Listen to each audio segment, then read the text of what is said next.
निर्धूत कैलात्मनि सालोकानां जलोकानां यद्विद्यादर्पणायते यद्विद्यादर्पणायते यद्विद्यादर्पणायते। बोले त्रैलोक पूज्य विश्वाधारी पंच परमेश्वर भगवान की आदि ब्रह्मा आदि तीर्थंकर आदिनाथ भगवान की अंतिम शासन श्री महावीर भगवान की परम पूज्य आचार्य श्री वात्सल्यकर आचार्य विमल सागर जी महाराज की तपस्वी सम्राटाचार्य श्री सरमती सागर जी महाराज की ऐसे पूज्य गुरुदेव जो हमारे साक्षात विराजमान के चरणों में नमन वंदन करेंगे।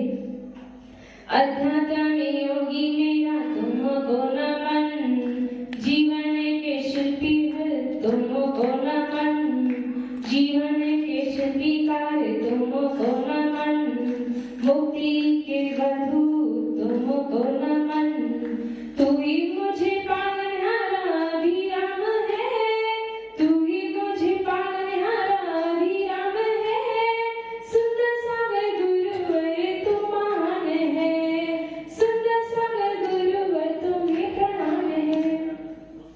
मम आराध्य परम पूज्य आचार्य भगवान सुंदर सागर जी महाराज की तीन कम नौकड़ नीलाचों की श्याम जिरवाणी माता की आचार्य सागर की जय। हम सभी यहाँ पर जिरवाणी का रसपान करने आए हैं और हम सभी जानते भी हैं इस बात को, कहीं न कहीं इस जिरवाणी से ही, इस जिनेंद्र रूपी वाणी से ही हमारा कल्याण होना है। ये निश्चित है, इस जिनवाणी का श्रवण करके ही, इस जीववाणी को अपने आचरण में ढाल कर ही हमारा हित है, हमारा कल्याण है। इसीलिए पंचेंद्रिय भोगों को छोड़कर, उस पंचेंद्रिय भोगों में जो इंसान एक एक इंद्रिय में लिप्त होकर अपनी जान गंवा देता है, उस पंचेंद्रिय भोगों को छोड़कर हम यहाँ पर इतनी सर्दी में भी हम यहाँ पर जिनवाणी श्रवण कर रहे हैं, तो कहीं ना कहीं हमें पता है कि हमारा कल्याण इस जिनवाणी से ही होना है। और जिनेंद्र प्रभु की वाणी, वीतराग वाणी, सर्वज्ञ भगवान की वाणी कह रही है कि 6 द्रव्यों पर श्रद्धा करो, 7 तत्वों पर श्रद्धा करो, पंचास्तिकाय पर श्रद्धा करो, 9 पदार्थों पर श्रद्धा करो, तो आप सम्यक दृष्टि हो जाओगे। समोषण लगता है, भगवान तीर्थंकर का समोषण लगता है, और समोषण में सबसे पहला उपदेश इसी का होता है कि सबसे पहले आप सम्यक श्रद्धा करें, सबसे पहले आप अपनी श्रद्धा समीचीन करें, उसके बाद ही आगे चलेंगे। 6 द्रव्य होते हैं, जीव, उद्गल, धर्म, अधर्म और आकाश का। ये 6 द्रव्य में आपको कितने द्रव्य दिखाई देते हैं? कितने दिखाई देते हैं संजय भैया? थोड़ी सी आवाज ठीक कर दो। कितने द्रव्य दिखाई देते हैं? एक ही दिखता है। कौन सा दिखता है? अजीब दिखता है। जीव अजीब दोनों दिखते हैं। आपका नाम क्या है? संगीता जी। कितने द्रव्य दिखते हैं? 6 द्रव्य तीनों लोकों में है, लेकिन दिखता कौन सा द्रव्य है? जीव दिखता है। अजीब दिखता है। 6 द्रव्य कौन से हैं? जीव, उद्गल, धर्म, अधर्म, आकाश और काल। ये 6 द्रव्य है। इन 6 द्रव्यों में मात्र पुद्गल द्रव्य ही रूपी है, पुद्गल द्रव्य ही हमें दिखता है।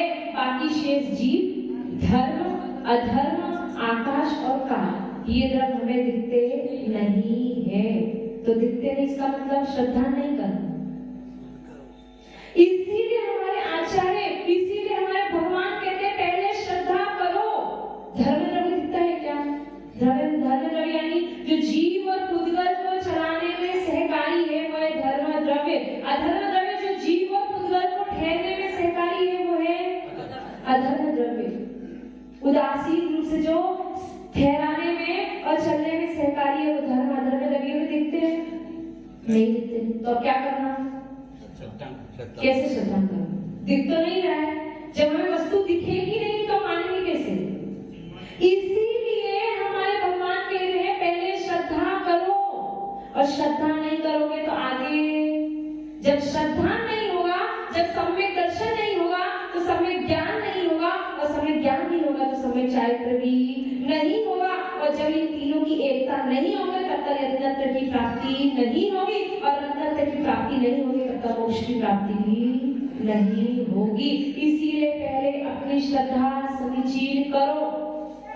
सबसे पहला आदेश, सबसे पहला उपदेश समुचय में यही देता है कि 6 द्रव्य, 7 तत्व, 50 9 पदार्थों पर ठीक ठीक श्रद्धान करो। अभी कोई रोग हो जाए आपको तो अब क्या बोलोगे? मैं रोगी हो गया। लेकिन रोग किसको होता है? आत्मा को रोग होता है क्या? नहीं होता है। लेकिन हमारा श्रद्धान गलत हो रहा है कि नहीं हो रहा है?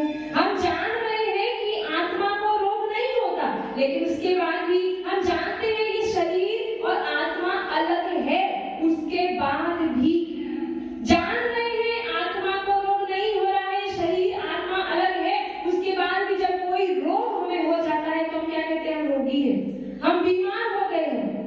तो ये श्रद्धा डगमगा रही है कि नहीं डगमगा रही? कितने उपदेश सुनते हो आप लोग? अभी 4वां सुबह माता जी का हर 4 महीने उपदेश सुना, क्या जीवन में ढाला आपने? और आज भी उपदेश सुन के जाएंगे, ऐसा नहीं सुनेंगे, सुनेंगे, लेकिन क्या करेंगे? किसी ने बताया था कि पुरुष कैसे होते हैं, इधर से सुनते हैं और इधर से निकाल देते हैं। सुनना, पुरुष कैसे होते हैं? इधर से सुनते हैं और इधर से निकाल देते हैं। और स्त्रियां कैसी होती हैं? इधर से सुनती हैं, इधर से भी सुनती, लेकिन मुंह से निकाल देती हैं। मतलब यहाँ का यही छोड़ के जाएंगे, घर लेके नहीं जाएंगे। हमारा जीवन कैसा है? हमारा जीवन ऐसा है कि यहाँ है तो यहाँ के हो गए, और घर गए तो घर के हो गए। मक्खी देखिए, मक्खी कैसी होती है? अच्छी होती है। मक्खी को मल दिख जाए तो उस पे भी बैठ जाएगी, और उसको मीठा दिख जाए तो उस पे भी बैठ जाएगी। अपना भी जीवन ऐसा ही हो रहा है क्या? हो रहा है कि नहीं हो रहा है? अपना जीवन भी ऐसा ही हो रहा है कि यहाँ मंदिर में आए, माता जी महाराज जी के पास आए तो बस महाराज जी मंदिर आपके पास ही अच्छा लगता है, घर पे तो गए तो इतने विकल्प, इतनी टेंशन, ये वो फलाना, अपनी आत्मा की तो 2 मिनट की भी याद नहीं आती, इसलिए यही अच्छे। और घर गए तो सारे पंचेंद्रिय भोगों में, 5 पापों में लिप्त हो गए। तो क्या हुआ? हर बार का उपदेश कैसा हो रहा है? पुरुषों के लिए इधर से सुनना, इधर से निकालना, स्त्रियों के लिए दोनों से सुनना, सुनना दोनों से, लेकिन निकालना मुंह से। तो हमें ऐसा जीवन नहीं जीना है। समय समय की बात होती, आज हम किस परिस्थिति पे हैं और कल हम कहाँ होंगे, कुछ भरोसा नहीं। राजा राम सब जानते हैं राम के बारे में। राम कहाँ बलभद्र थे, कहाँ बलभद्र थे? जब सीता का वियोग हुआ तो कहाँ दुखी होकर मूर्छित हो रहे थे बार बार, और कहाँ वो मोक्ष भी चले गए। आप लोगों को समझ में आ रही है बात? राम के बारे में कि राम का जीवन देखो, कहाँ वो बलभद्र, कहाँ वो उन्होंने उस अयोध्या नगरी छोड़ दी और वो वनवास में गए, और वनवास में जाने के बाद भी उनका पुण्य था कि वनवास में जाने के बाद भी सब उनके मित्र बनते गए, और सीता का वियोग भी सहना पड़ा, लेकिन अंत में दीक्षा लेकर मोक्ष गए। रावण कौन था?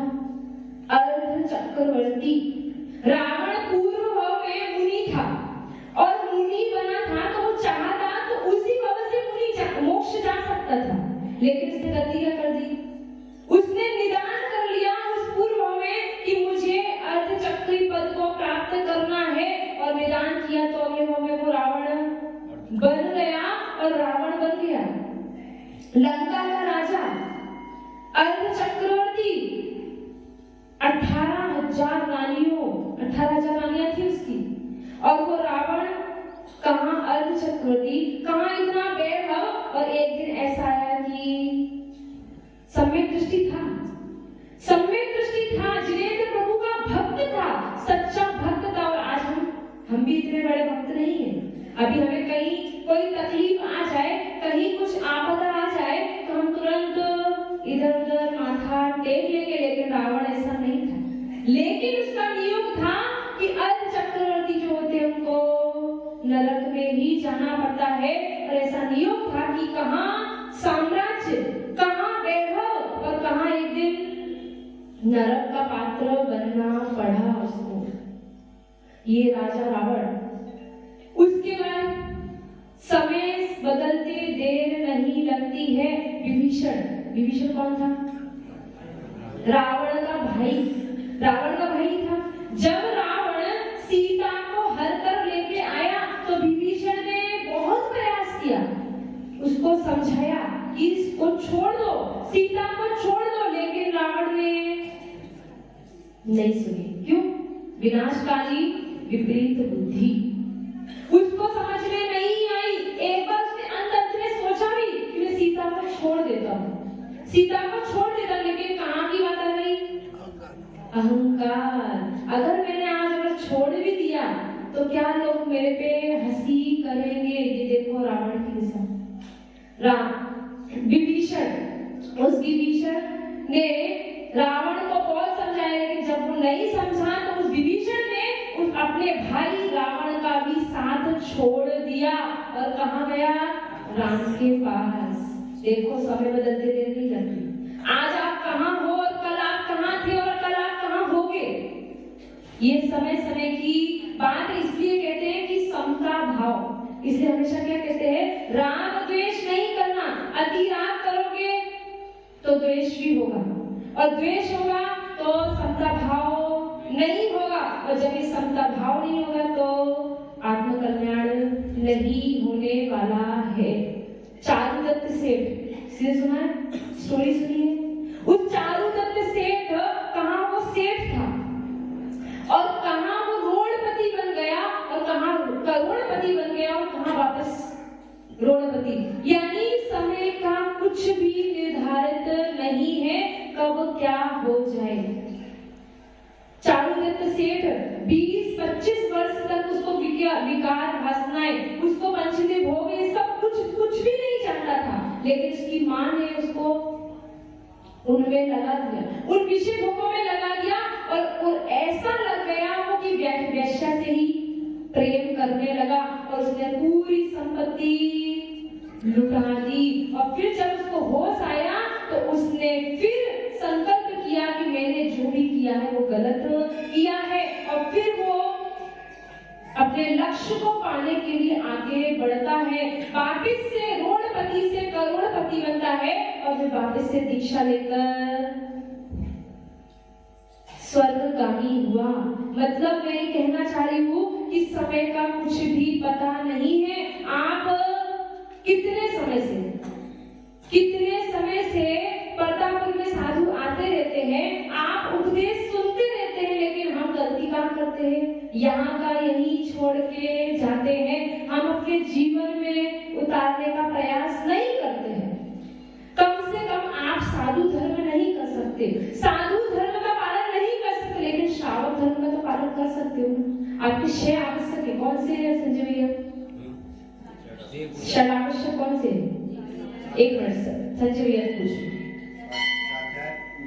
स्वाध्याय, पूजन, देवदर्शन। देवदर्शन अलग है, पूजन अलग है। देव पूजा, गुरुपासनी, स्वाध्याय से महातपा, दानश्चेति, षट्कानि, दिनेन्द्र। ये 6 आवश्यक आपके हैं। पहले तो हमारे आचार्य कुलकुल स्वामी उपदेश देते हैं। आचार्य कुलकुल स्वामी कहते हैं कि पहले तो मुनि धर्म को स्वीकार कर, पहले साधु धर्म को स्वीकार कर, उसका भी उपदेश देना चाहिए। सबसे पहले तो उपदेश हमें किसका देना चाहिए? कि आप साधु बनो, आप महाव्रती बनो, आप अनुव्रती बनो। अगर आप वो नहीं कर सकते हो तो ग्रस्त धर्म का पालन करो। आपका 6 आवश्यक यानी करने योग्य है, आपको करने ही है। देव पूजा प्रतिदिन, देव पूजा अष्ट द्रव्यों से पूजन करना, गुरु उपासना, गुरु आज्ञा की उपासना, भक्ति, आराधना आदि क्रिया करना, गुरुपाद स्वाध्याय प्रतिदिन करना, ये आपका आवश्यक है।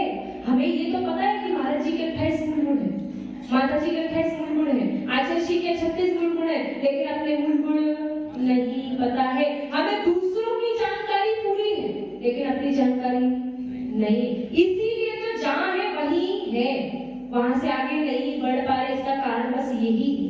देव पूजा, गुरु पास्ती, स्वाध्याय, संयम, संयम का पालन, कुछ ना कुछ संयम धारण करो, कुछ ना कुछ प्रतिदिन संयम लो। आज मैं ये वस्तु नहीं खाऊंगा, आज मैं ये नहीं करूंगा, आज मैं वैसा नहीं करूंगा, आज मैं रात्रि में नहीं खाऊंगा, आज मैं 4 बार ही पानी पीऊंगा, आज मैं बाजार का भोजन नहीं करूंगा। ये संयम, छोटा मोटा नियम।